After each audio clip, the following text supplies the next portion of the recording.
శ్రీకృష్ణుడి జీవితమును రెండు భాగములుగా విభజింపవచ్చును.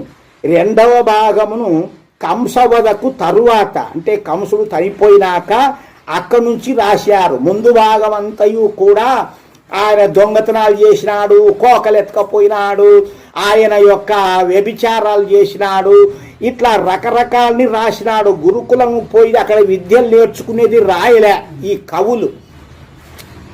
ఈ విధంగా శ్రీకృష్ణుడు లోక ప్రసిద్ధిగాంచెను. కంసవధకు పూర్వకాలము భాగవతకారుడు వర్ణించినాడు. అవన్నీ కూడా భాగవతంలోని 10-11 అధ్యాయములో శ్రీకృష్ణుని బాల్య వర్ణన విస్తారముగా కలదు. ఈ వర్ణన కామ మోసపూరిత ఘటనతో నిండి ఉన్నది.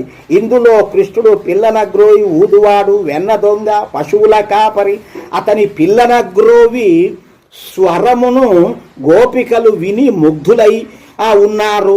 అతని సౌందర్యమునకు వారు మోహితులై అతనిని పతిగా ఎంచుచుందురు. గోపికలతో శ్రీకృష్ణుడి రాసలీల వర్ణన కలదు. ఈ వర్ణన చూచినచో శ్రీకృష్ణుడు మహాకాముకుడుగా, విషయ లంపటుడుగా, ఇంద్రియలోలుడుగా కనిపించును.